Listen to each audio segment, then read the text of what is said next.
আসসালামু আলাইকুম দিনী ভাই এবং বোনেরা।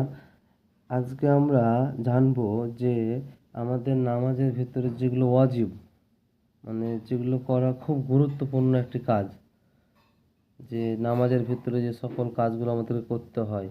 তো চলেন সরাসরি আমরা দেখে নেব বই থেকে যে কোন কোন কাজগুলো আমাদেরকে করতে হবে, যেসব কাজগুলো না করলে আমাদের নামাজ হবে না। কারণ নামাজ পড়ি আমরা খুব, কত মানুষ কত রকমভাবে কষ্ট করে গিয়ে হয়তো নামাজটা পড়ে আল্লাহকে সন্তুষ্ট করার জন্য, কিন্তু সে যদি নামাজই না হয় তাহলে তো লাভ নাই। তো চলেন দেখি। তো দেখতেই পাচ্ছেন নামাজের ওয়াজিব সমূহ: সূরা ফাতিহা পড়া, সূরা ফাতিহার সাথে অন্য সূরা মিলিয়ে পড়া, ফজর, মাগরিব, এশা, জুম্মা, তারাবি ও দুই ঈদের নামাজের প্রথম 2 রাকাত কেরাত পড়া,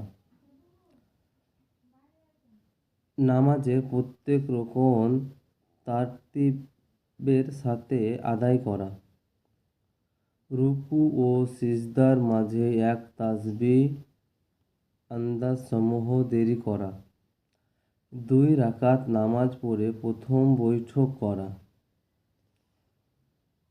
ফরজ,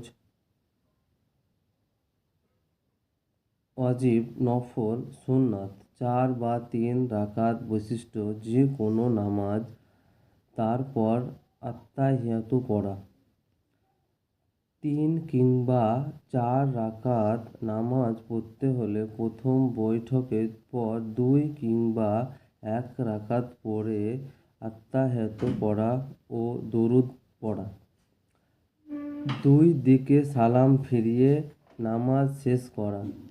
ইমাম ফজর, মাগরিব ও এশার প্রথম 2 রাকাতে, জুমার ফরজ তাসবিহ ও বেতের প্রতি রাকাতে এবং 2 ঈদের নামাজের সংসদে কেরাত করে পড়া, জোহর ও আসরের নামাজ কেরাত চুপি চুপি পড়া, বেতের নামাজে দোয়া কুনুত পড়া, প্রত্যেক ঈদের নামাজে অতিরিক্ত 6 তাকবীর বলা।